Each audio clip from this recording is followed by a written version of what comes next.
There we go. All right. Well, welcome everyone. Welcome to our Principal Advisory Subcommittee 3. I am Janice Fox, Core Director for the Middle Tennessee Grand Region, and it's great to see each of you. I'm going to go ahead and share my screen, get us set up.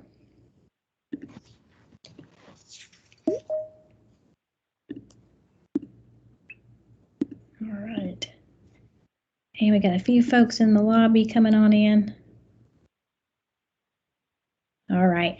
And welcome. I'm going to go ahead and begin with our statement, our preamble, to help remind us that our conversations on this topic, our public school funding, student-based funding, are not intended to reflect on the current BEP funding formula. The current BEP funding formula will remain in place until a new funding formula is recommended to and approved by the Tennessee General Assembly.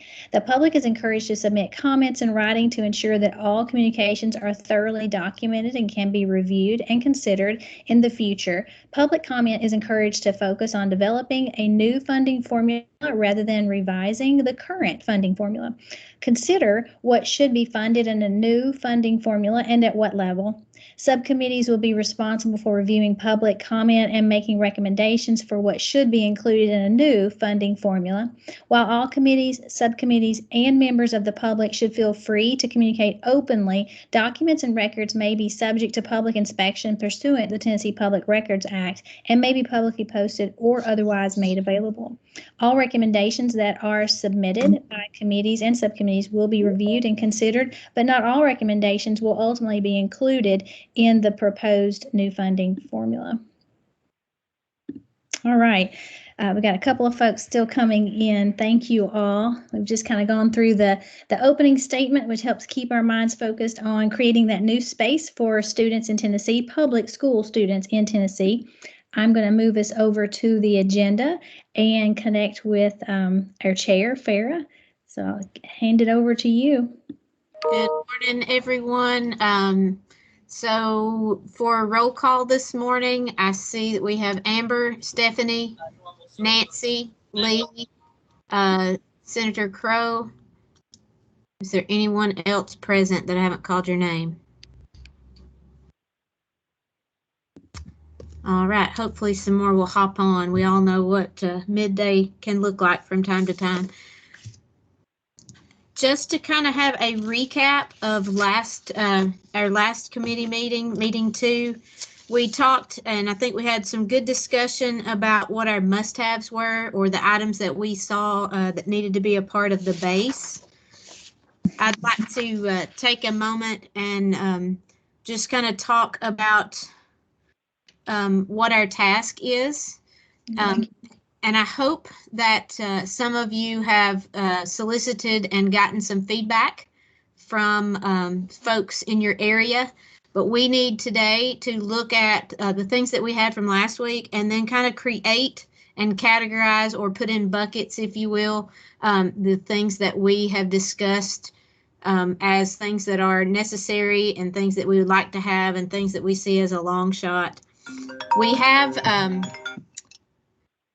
an example from Kimberly Charette, and I was hoping that she would be on with us today. Maybe she'll hop on at some point, that she has shared where she solicited in Marion County, and she has the perspective of elementary, middle, and high school administration and what they see as those items that are non-negotiable. And we'll share that so that you can get an idea of what that looks like. She did a good job of explaining her ask and got some good feedback as a result of that. So we'll take some time, hopefully, if she hops on, let her explain that toward the end of our time.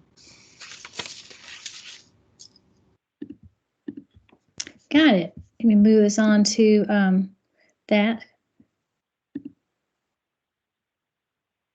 Did you want to pull up what we surfaced last time before we move to feedback?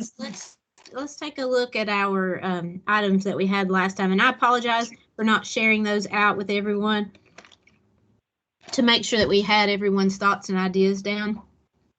But in thinking about our must-haves and after having gone to one of the town hall meetings, the one in the Upper Cumberland last week, it seems that those in the community kind of have similar must-haves as us. So that kind of was a nice thing to just be able to witness from the community. But we said that counselors were necessary to support behavior, SEL. We talked at length about the need for that today more than ever, and making sure that we have those people in place. Also, early post-secondary alignment. And we talked, and Janice has there in yellow, 1 per school. So as we get into our discussion today, we probably need to put some more specific hard and fast ideas down when it comes to those items. So maybe we can dig into that just a little bit. Social workers, so that we can support students and families. Senator Crow alluded to information about those students who had adverse childhood experiences and making sure that we have supports for those students.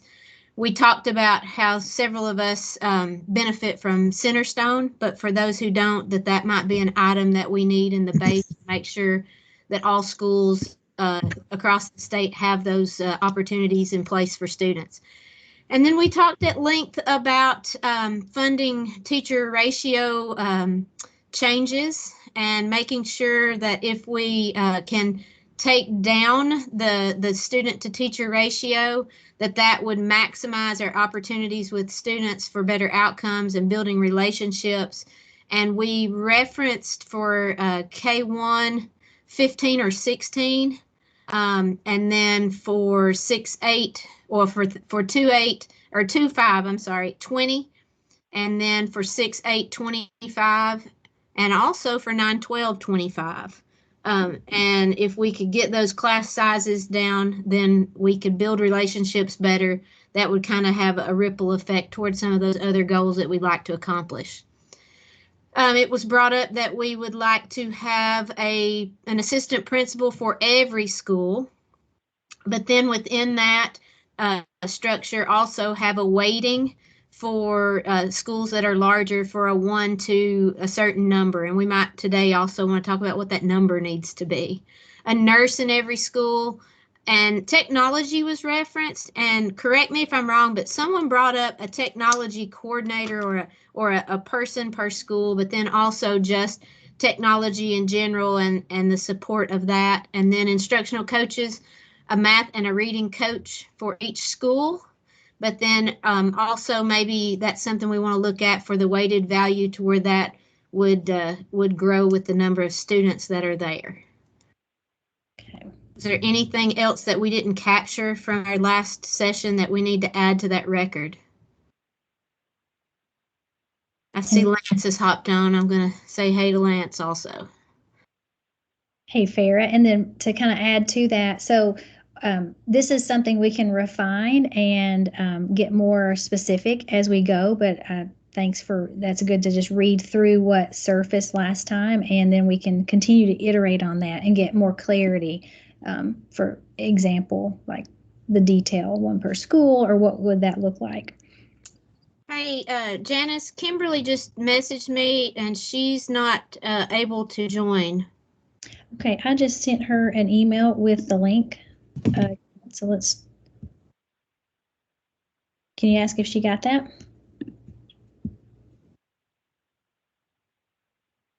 Okay. It says it went. All right.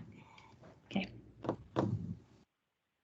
Great. So do you want to, with those in mind, and we'll be capturing thoughts and pull those back forward, and Monty is coming in. Would you want to pull back to the overall feedback and weigh in there as well? And here comes Kimberly. Great. Okay. In thinking about our work and what we're hoping to accomplish here, we're wanting to continue today to talk about those items that are in the base and the weights, and think about what are necessities or must-haves, what are should-haves, what are nice-to-haves, and what are long shots. So as we have our conversation today, let's think about how we would throw those things into buckets of must have, should have, nice to have, and long shots. And I'll put Kimberly on the spot. When we get toward the end of our time today, I want to show you kind of what Kimberly had sent out, like I referenced earlier, for those must haves and should haves and nice to haves with the folks in her county. Perfect. So we'll go back up, and this is the summary feedback across. So I will interject the you received the batch of the content. Can you give me a thumbs up if everyone got that email? Okay. Would it be helpful for me to show you where that is in your folder? Have you had a chance to look? Okay. I'll take 2 seconds and bring that up. All right. So if you go in, so in your calendar invite that is in on your calendar, there are 3 links. That first link is the full Google Drive. So that's this page. So you would go to yours, which is Principal, and it's here. So if for some reason it didn't show up, hit your refresh, and but the public comments are there in one batch. You had a follow-up directions to help provide an overview to go through the comments. There were over 200 comments, and you can look through those. There's a comment tracker, but then the instructions that were attached to that email go through how to access that. And please reach out if you need anything there. Happy to walk through it with more detail.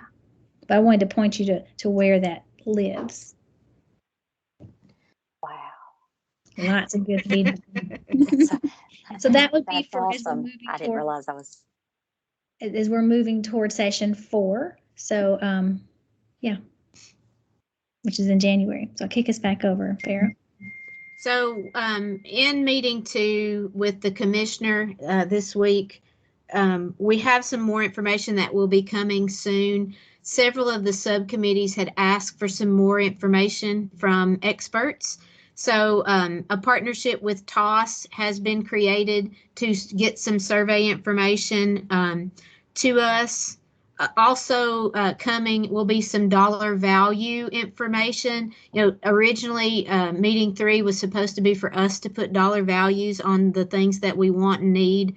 I don't know about you, but that would be a difficult task. And I talked with Janice this morning. That's daunting to me to think about putting a dollar amount. So that information will still be coming. So we look forward to getting those survey results along with those dollar values to be able to use in the coming meetings. Mm-hmm. So you got some time to get in there and read through those comments. Originally, it had been our hope that information would be categorized. It's not. It's just raw data. So it'll take you a little while to wade through, but just from my bird's eye view from just this morning looking through it, there's a lot of commonality to the things that are there. So I think categorizing that won't be hardly as difficult as I feared would before I opened up the file.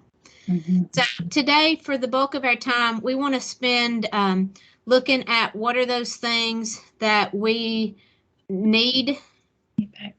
So let's go back and think about those items in the base and the weights and the direct and the outcomes. I want to pose one thing that I gleaned from our local town hall or the meeting that was last week in the Upper Cumberland that we didn't discuss last week. 2 things, actually. We've talked about class size reduction, but also tied to that, we probably need to think about where we want to put teacher retention and recruitment and how we would want to fund making sure that we're able to get those qualified folks to be able to lessen those class size numbers.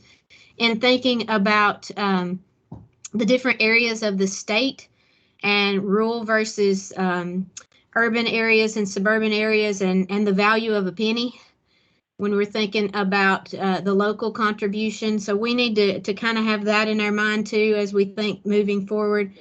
And then the needs that come out of those rural areas, whether it be transportation and other things that we maybe haven't thought about. Those were items that I kind of had an aha when I sat through the town hall meeting the other night. You know, folks that live in very rural areas that don't have public transportation for kids who have needs for dentists and doctors and those kinds of things. And then also, you know, retention of teachers, people who are in rural areas that are near large areas like Murfreesboro. It's hard to keep teachers because the benefits package looks much better in those places that have a bigger tax base. So just a couple of my personal thoughts moving forward as we think about some of those base items.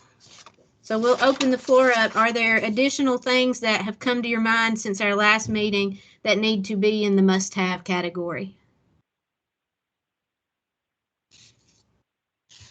I'm basing this off of a pretty lengthy letter from Sarah Andrews, one of our school board members in Sumner County. I don't know if she prioritized in the way she had her letter to Commissioner Schwinn, but I know one of her priorities is increasing teacher pay across the board. She's even suggesting $10,000. I think we're talking about retention and recruitment. That alone would help us tremendously, even across the board. And I know that she wants to lower class sizes. She mentioned 15 K1, 20 or 18 for second through fifth, I believe. She's actually the same on 6 through 8, I believe, and 9 through 12. But her biggest priority was teacher pay, to keep the teachers we have. She said she's going to shoot for a home run and hopefully get a triple, shooting for $10,000. And I said, Sarah, you're looking at more like 5, and that could be a stretch. And we also talked about, okay, we're going to lower class sizes, which means we have to hire more teachers, which means more money, which means if we're going to give raises. She said, you know, what do your teachers need most? And I said, you know, honestly, teacher pay is at my school is priority for me, for my teachers, not necessarily lowering class sizes. I think they want lower class sizes, but I think if you had to prioritize, they want higher pay. And I think all of our great teachers at all of our schools deserve better pay. And, you know, I've talked to some teachers and other principals in Sumner and said, look, we lower these class sizes and we give a raise.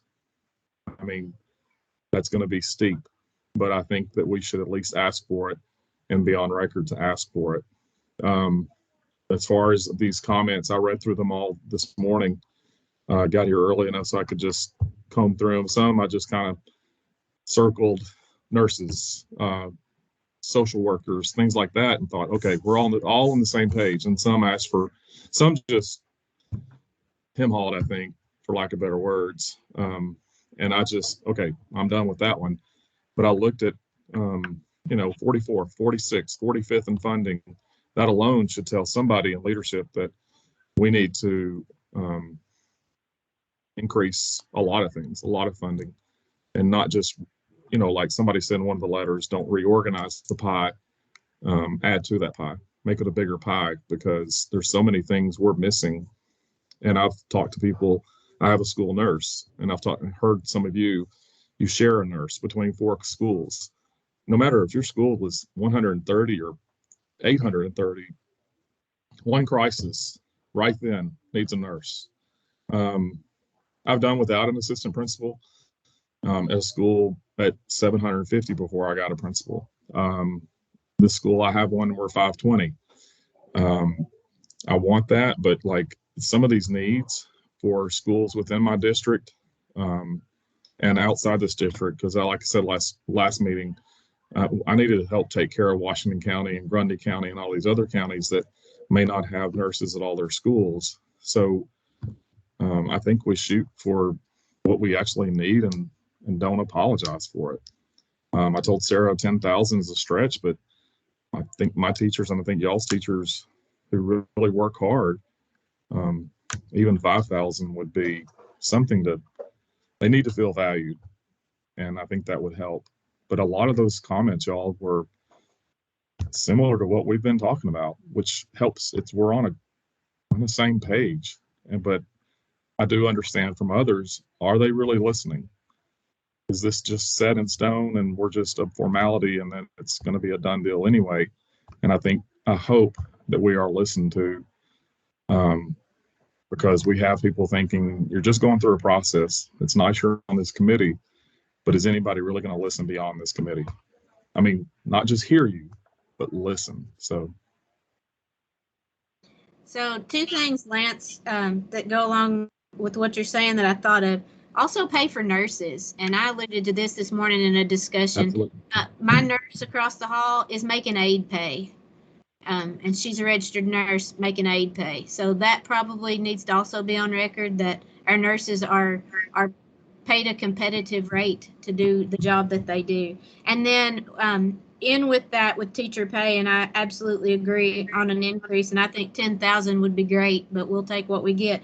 Also, do we want to put something on record about the amount of classroom monies that teachers get each year too?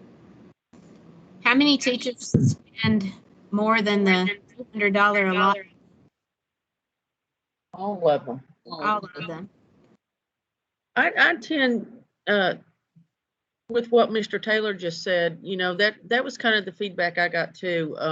If you first have to meet the needs of the teachers by making them feel valued. And right now, with everything going on in our world, in our schools, pay is the biggest thing to make them feel valued, of course. And they just feel like that they're not being paid enough for what they're doing.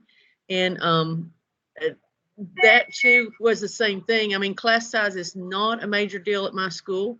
So, in my particular school, it's not really discussed much, but other principals in our district have that issue. And it's still, let's meet the needs of the teachers first by giving them better pay, and then we can address these other things. And I had a couple of comments about, is this just a process that we have to go through, and is it already decided? Are they going to listen to us, things like that. But I am totally in agreement with Mr. Taylor. That is just about spot on the feedback I got as well. I think that some of my kindergarten teachers who say, I'll live with 20, I need better pay. I got to quit working second jobs and summer jobs and second jobs sometimes during the school year. And I'm like, y'all still do that? Of course, I'm in administration. I get paid well, but you kind of lose, like, you're still doing that, or the stress of finances. And she said, Lance, if I teach 15 or 20, I'm still here till 5. Nobody makes me, but that's my dedication. So first and foremost, I deserve a raise. She's a level 5 teacher. She's not a griper complainer, but she said, if you've opened this door for a forum for me, here I go. Pay me better, lower the class sizes, because that's what's best for kids. So you're talking about retention, you're talking about morale. I don't like the word morale because it seems to be the negative. People always say we got low morale, but like, these people are pretty good on morale, but they should be better. And the more they feel valued, I don't know if I can work harder, but I think that they would feel better about all the work. Have gone up and up and up. We expect more and more and more from teachers, but we don't give them an extra monetary offset for all of those additional things that we ask. They're going to have those expectations, whether they have 15 or 20, and they're still going to work just as hard. You're right. So pay me where you value me. And number 2, do what's best for kids. She said, I can teach 20, but I can teach better if I have 15, especially the little ones. And she said, I don't know she used to be a second grade teacher. She said, 18 is what all my second grade teachers said. And she said 18, 20, that's really not a difference. She's taught different grades. And she did say, look, 15, 16, you take 3 or 4 kids and create another class out of our teachers. Each of them take out 4 kids from their class. She said, I can get a whole lot more done for the children. She said, it's not easier, you're in the moment. You're really not counting 16 or 20. But as a result, what's best for kids is that. And I agree with the school nurses. I can't believe that we're still in an age where we don't have that funded. That's just so critical. It takes one crisis and you're waiting for somebody's nurse to come over for 10 or 15 minutes from another school. And it's just, and one thing that Sarah talked about were assistants also. I don't mean to go around in circles, but, and the assistants paying them better too, not just the nurses. I've got assistants who drive by me like the Taco Bell in Galveston up to $15 an hour. They're making $10.80. I mean, that's insulting. Yeah. They don't run copies here. My assistants serve tier 1 and RTI. Teachers have to make copies after school, and they're good with that as long as they get the help. You know, we just had a conversation yesterday. I don't know why some of those folks want to do what they do. I'm sure glad they do, but they could leave and get a job making a whole lot more money. But we're glad that they love kids and want to be with us because they're not paid for what they do. And it's time to pay them for that. I don't listen to belly acres and stuff, but I look at my best teachers and I'm like, y'all deserve something. I mean, I can cover your recess and give you time to breathe and all, but like that doesn't help big long term. They know I value them, but they don't feel like anybody else does. Stephanie, go ahead.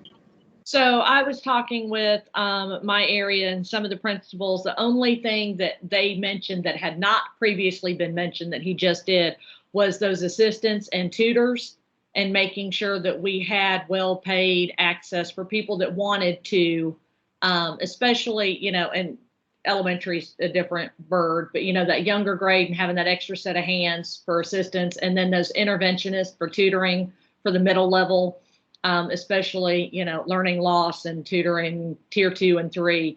So having people who were trained and wanted to do that and well compensated would help out also. But that was the only other thing that was mentioned here.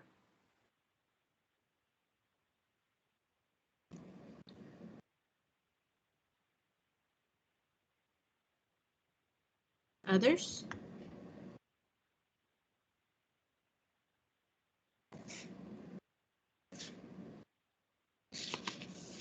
So Janice, as we think about bucket filling,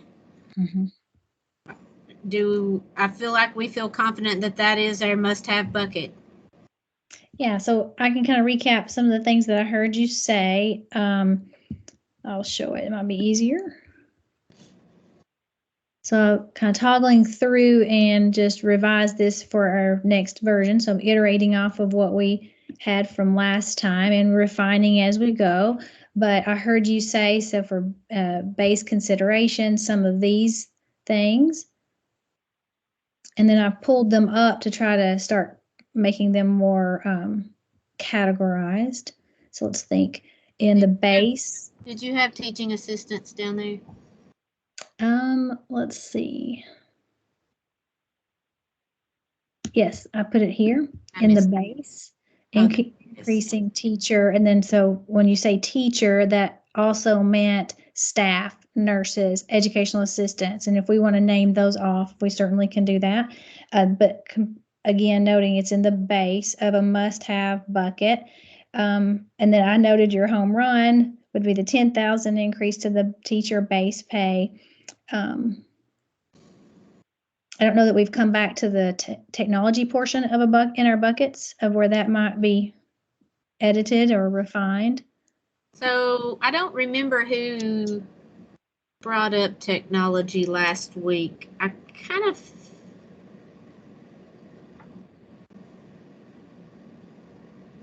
don't remember, but whoever's on here that brought that up, maybe it was Corey. Was it Corey? And he's not with us today. What do we want to expand on technology a little bit there? Or I think about that in my building, ESSER has purchased a lot of devices for us. In 5 years, they're gonna die. So moving forward, if we want to maintain that close to 1-to-1 ratio, that's where I have to fundraise and sell slushies every day of my life to pay for. It would be nice for part of that to be funded and have some recurring funds for that. Nancy, what were you gonna say? Well, that's what I was going to say. Currently, ESSER funding is taking care of that, but in the long run, you know, we need some sort of backup. So I hear you saying that technology would it live in the must have, the should have, or nice to have, or where did I hear that? I almost think it has to be a must have because the state requires us to teach computers.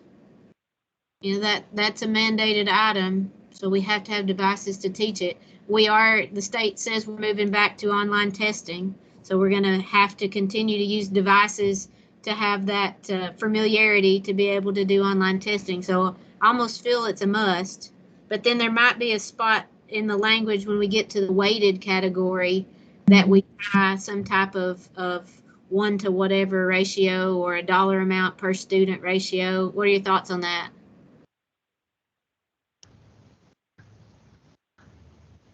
I think technology has moved from nice to have to must have.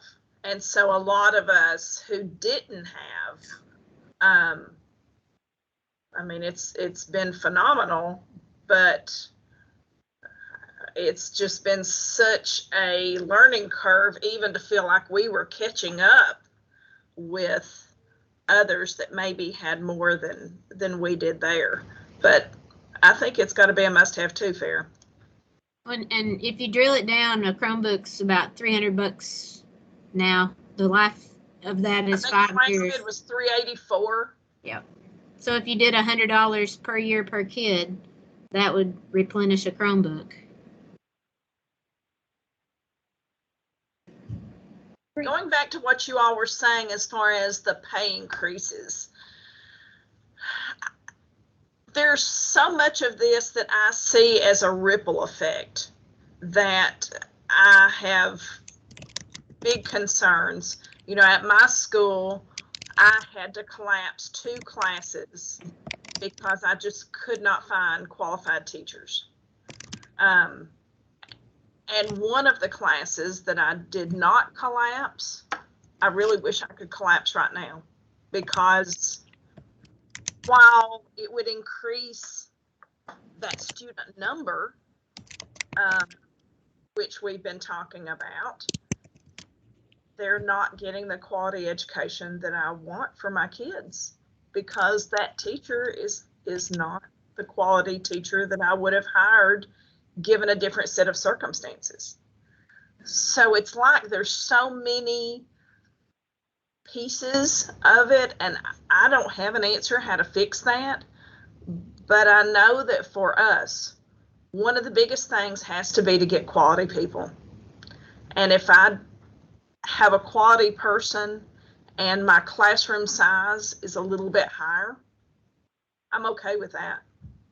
I would rather pay them more and be able to get that, but it's just like, you know, this grade level that I've mentioned, you know, the teacher that just is not a solid teacher.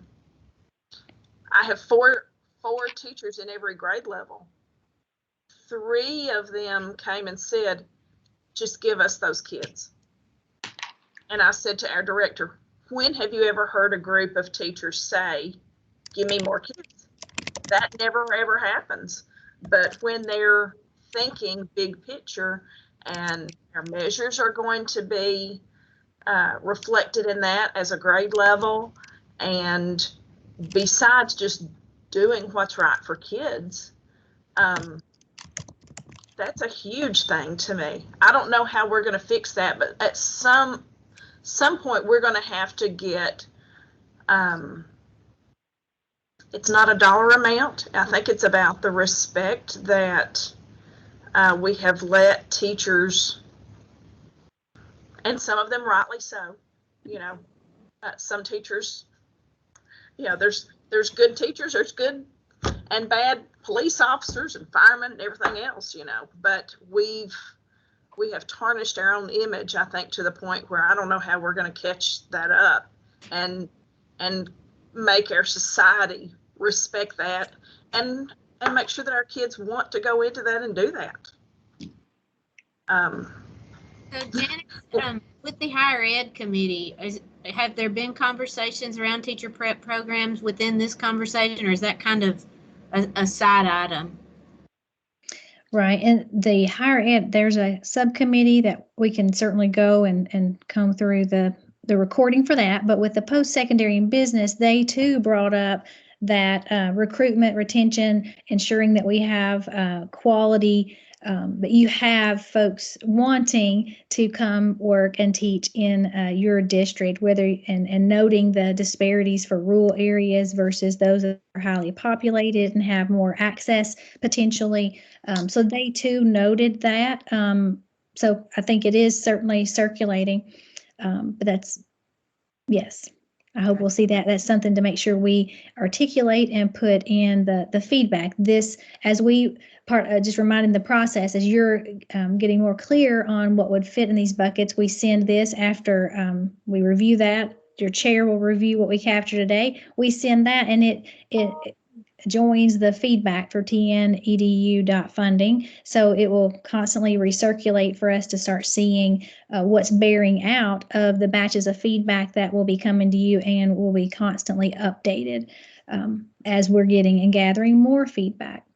So Sarah, this may be a good place to, and I've captured that here, Monty, to try to kind of tag on what both you and Lance were saying around increasing teacher pay, and that was a little more prioritized in the weight as a must-have. Maybe a should-have would be secondary. It's really important, but differentiating that I think is very key to this process. And so I added in increasing teacher benefits for recruitment and retention, and that might need to be its own bullet. That way it's there as well, but we can certainly refine that. So just wanted to bring that forward, and why don't we move up, Farah, and walk through using this same process. So pull forward and go through the summary of feedback that you have received last night. So it's in that folder, but kind of walking through what surfaced across those. So maybe we can comb through, and then that might spring more conversation. I'll kick it over to you, Farah, and we'll walk through the slides. This is the overview, and we'll have one for the base, weight, direct funded, additional dollars for direct areas, and then any that were surfaced in the feedback on specific outcomes.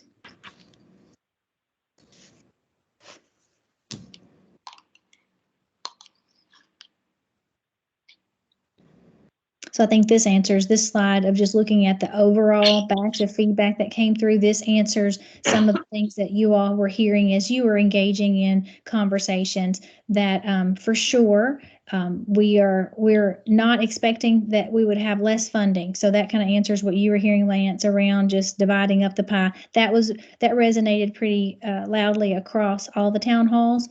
So definitely we're looking for an increase in state funding for our budget.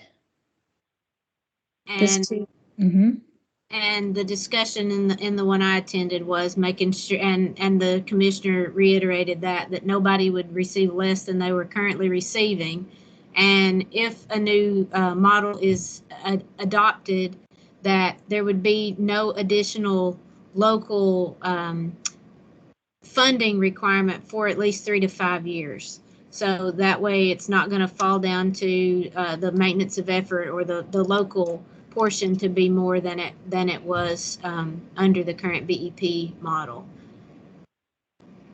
Mm-hmm. That's right. And so as we think about feedback about what should be included in the base, I think we kind of all probably have the best grasp of what the base needs to be. At least that's my thoughts, and we've touched on most of those things. Nurses, counselors. One that we haven't discussed is school psychologists, and I don't know if we want to stop and pause and discuss that for a moment, but salaries and benefits. Facilities was another thing that we've not discussed that probably hits on the director of school superintendent heart a little harder than it does ours, but infrastructure has been talked about in circles with those folks in thinking about a funding model because of infrastructure needs and rebuilding, you know, particularly in rural areas that have school buildings that are 50 and 60 years old. And Monty can speak to that. She's got an old building that's been built onto multiple times. You know, that also would probably be included in the base. Those are some things that are probably going to hit in other subcommittees more than ours, but we all have those needs within our buildings also. Do we want to pause and throw a note in about school psychologists?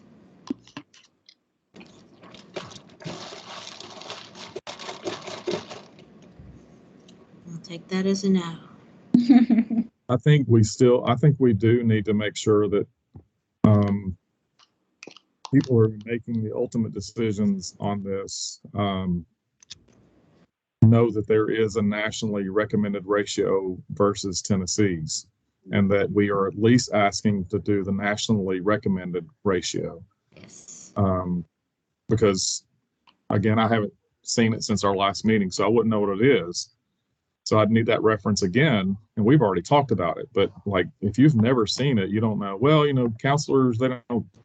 We need to make sure that SEL is taken care of. And the first person, you know, out of the trenches is going to be your school counselors, which you need one at every school. I'm sorry, nationally recommended ratio, I don't know what that is, but you need one at every school. You need a nurse at every school. School psychologist.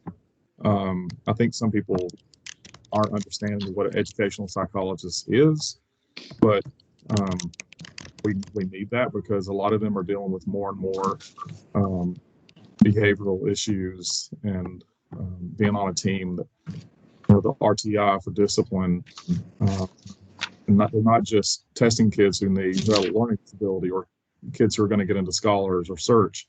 At least go by the nationally recommended ratio and also show what the ratio in Tennessee actually is. And ours is 1 to 2,500 students.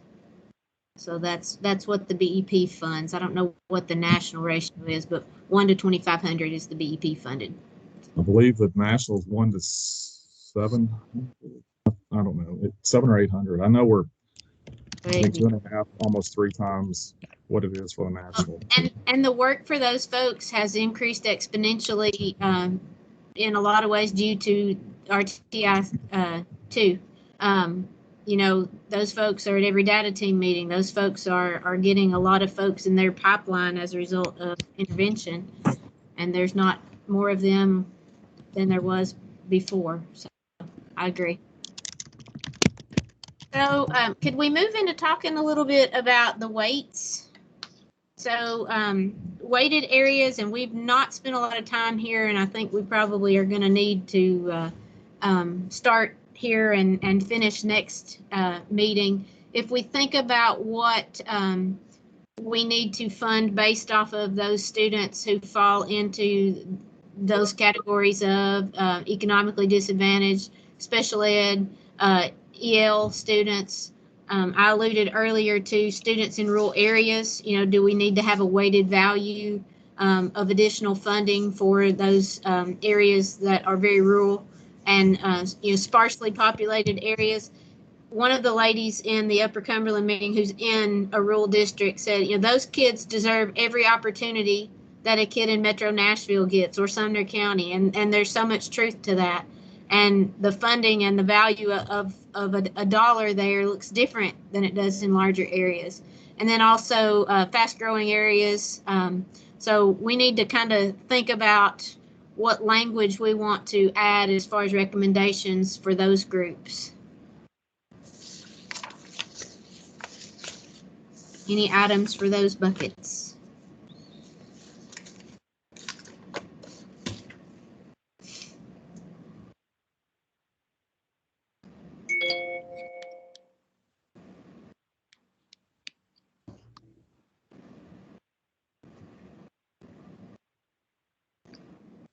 So I don't have an answer, but I do know obviously all of those groups and places need weights, but I don't know because I don't have memorized what specific weight some districts use already to know if that is successful or not.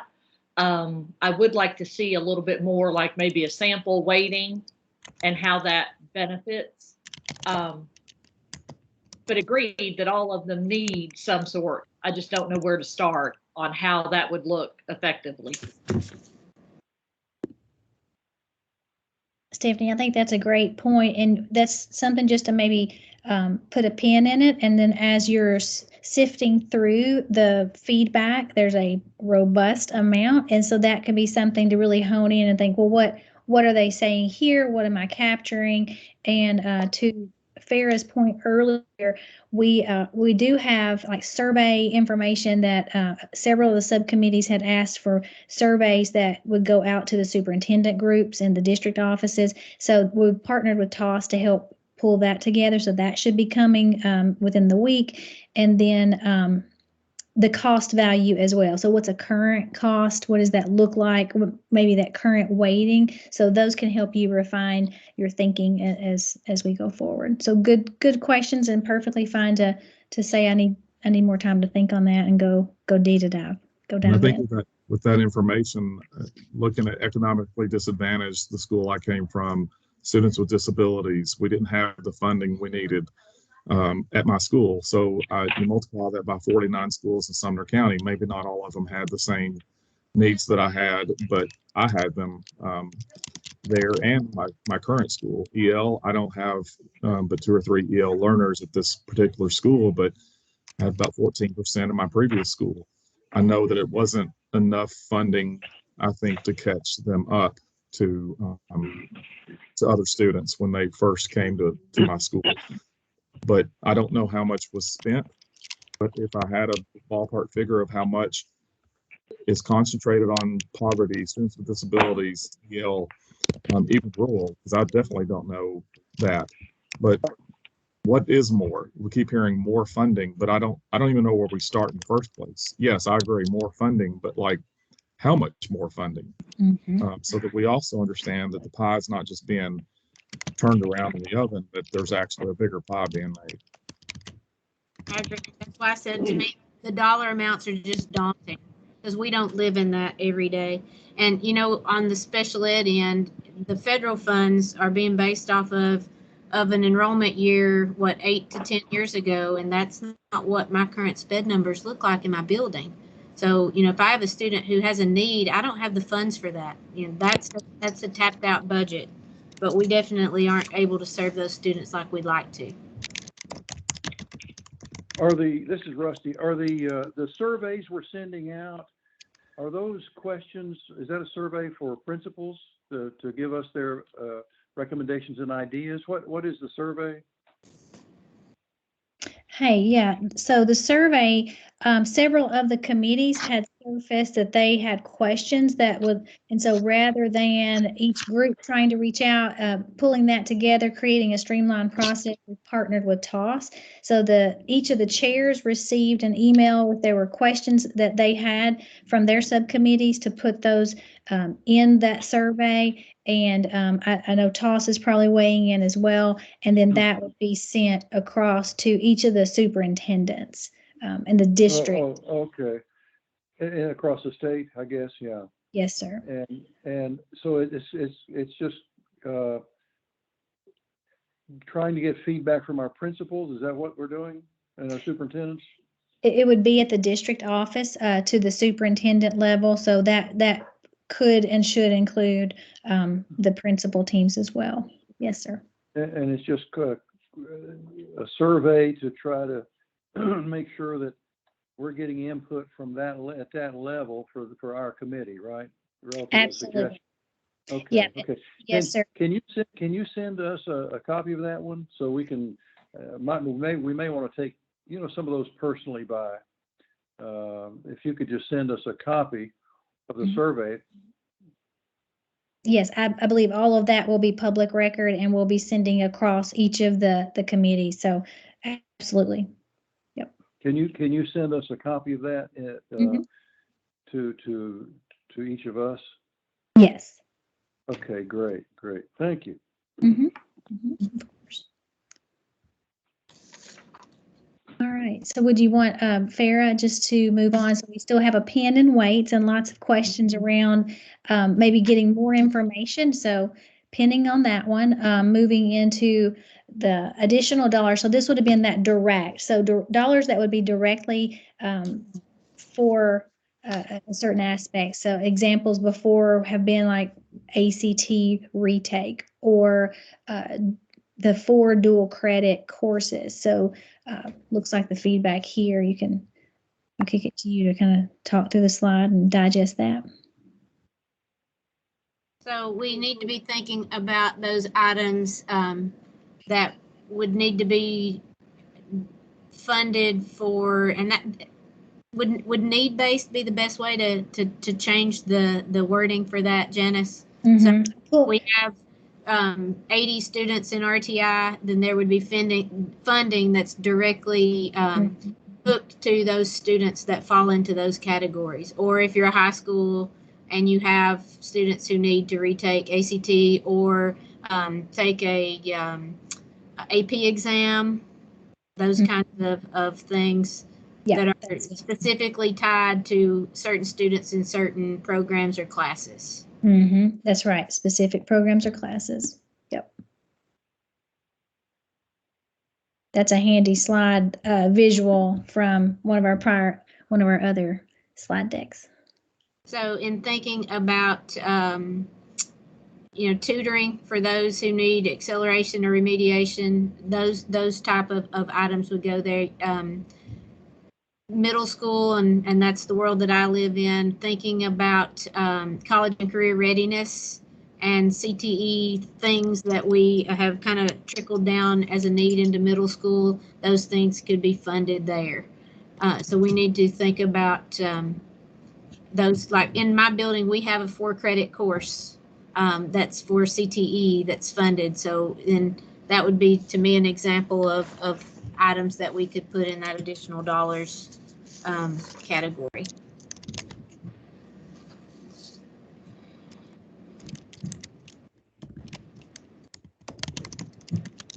So as you're looking through our feedback, kind of those things that fall under that would be thrown into that part of our pyramid. Mm-hmm. I heard someone mention earlier on this call what tutoring or intervention, and then the differences between those two. So thinking about what those needs are now, maybe compared to in prior years. So, and for me in my building, that's an eternal conversation at data team. Kids that don't have remedial needs that would be met through RTI, but they have grade level standard issues. But we don't have personnel in place that we can put those folks that are struggling with 8th grade math standards, aside from that 8th grade math classroom that has 30 people sitting in it. That's a real need that we have, and a conversation that, as far into RTI as we are, we continue to have. Yes, they're behind in 8th grade math, but that's an 8th grade math standard issue. That's not an RTI issue because it's not a remedial need. It's a right now tutoring type need. So there's definitely a place for that, and we don't want to forget that as we're coming up with the things that we want to put in there. I think there's lots of things that we remedy every day that we need to think about finding a place to put that in this funding formula so that we have those things out there. Like Lance said, we want to shoot for the stars. So let's get those items in there as we can see appropriate places for them. Mm-hmm. The last bucket is an outcomes. So this one I feel the least capable of discussing because I don't live in high school land, and I think a lot of this falls to the upper end of the spectrum. But EPSOs and funding for schools that have students who complete those early post-secondary classes for dual enrollment credit, AP classes and AP exams, industry certifications, which across the street from me is the high school, and they have several programs for industry certifications. So if you have schools that have those things available, funding would be in place to pay for those certificates for those students. Work-based learning and maybe even down to transportation for those students who are part of work-based learning and need to get to those places if they don't have a car. And then, reading proficiency items and things that would be measurable, that there could be funding based off of measurable growth in those areas. So we need to be looking for those items as we go through. And one of the people who spoke in the session that I went to last week, that was her concern, was they're close enough to tech that her student could go and take classes and have to pay for them because their rural school wasn't able to provide them. So there's definitely a place for those items as well, and concerns from parents. So we've got a lot of data and a lot to sift through. So be thinking about categorizing those items for our next meeting into those buckets, and continuing to think about our must-have, should-have, nice-to-have, and long shots. And I'm going to put Kimberly on the spot. We've got about 4 minutes left, and Janice has got her information that she's going to pull up and show. So Kimberly sent out to the administrators in her county and kind of gathered. And I think if you tell folks what you're asking for, which is what we all kind of wanted, if you tell them what you're asking for and then have them give you some feedback. But this is kind of how she collected some feedback, and I'll let Kimberly talk about it for a second. Well, you guys actually created it. Your structure the last time we met really resonated with me. And so I just basically copied and pasted everything off of it and sent it out to my principals. I did make sure that I put it in different buckets, because the more and more we talk, it doesn't seem like it's a one size fits all across the board. Elementary worlds need something different than middle school worlds and high school worlds. So I wanted to get their perspectives. I got some feedback. I'd like more, but they still have it, and I'll just continue to add to it, as they're filling it out. I really loved the way you guys presented it last time, so I just presented it to them that way.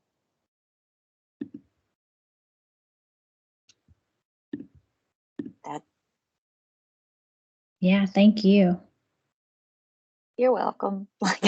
It was, I don't know.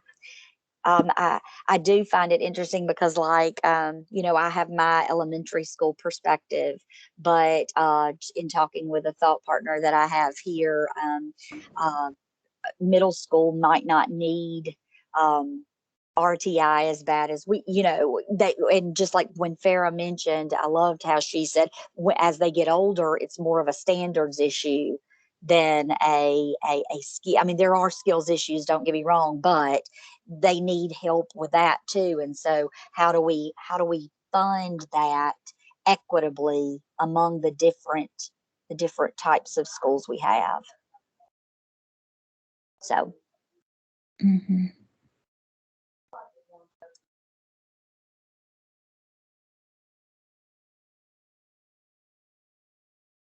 So thank you for doing the legwork and giving us all a good idea on how to collect some feedback.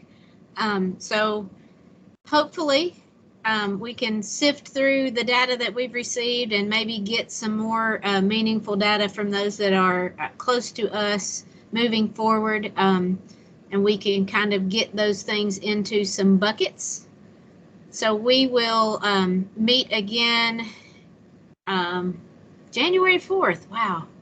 January 4th will be our next meeting. So you've got close to a month to get through the items that we've received, and hopefully solicit in your area some folks and get some more ideas. So we'll work on next time categorizing and prioritizing the things that we see. And Janice, will we have that survey information by meeting 4, or is that possible? I think so. Let me go look in our notes. She mentioned this on the chair call. I think that we will have that January 2nd. Do we think that'll be in that? Mm-hmm. Or January 3rd, I'm sorry. I hope so, but I will need to double check the timing on that. My eye's not catching it in the note really quickly, so I will circle back on that. Just to respect everybody's time, but so looking forward, batch 2 will be coming on January 3rd. If you want to make a mental note, that will include the comments that are sent in and submitted through the month of December to the department, along with information from weekly town hall meetings. Janice, do we know when and where those are taking place? Are they on the website so you can go and see where those are and when they are? And then third batch of data will drop on January 17th, and they're hoping that that one will kind of have a draft copy for us to kind of reflect on a possible draft of a funding plan. In your data drop, there's information also on Maryland, Texas, and Ohio, and their student-based funding models for you to peruse as well. Mm-hmm. So I don't see those local funding body conversations on the web yet, but I know that those locations and sites are being formalized now, and information's going out. So to give people the heads up so that they would know. So we'll keep our eye on that, and that's a good thing to kick back over to Farah as we have that information so that you're all aware. But for sure, keep an eye on the TDOE site. Hit refresh often, and we can scroll down and find those recordings and locations there. All right, well, you all are an awesome team. Thank you so much for your time, attention, engagement, all of that today. I appreciate each of you, and I think we will for sure reach out as needed, and it'll be after Christmas, so Merry Christmas. We'll see you in January for sure, right? Everybody have a great holiday. Thank you. Thank you. Hey, ladies. This is Nancy. I've lost you for a little while. So what are my next steps? What do I need to do next? I'm sorry.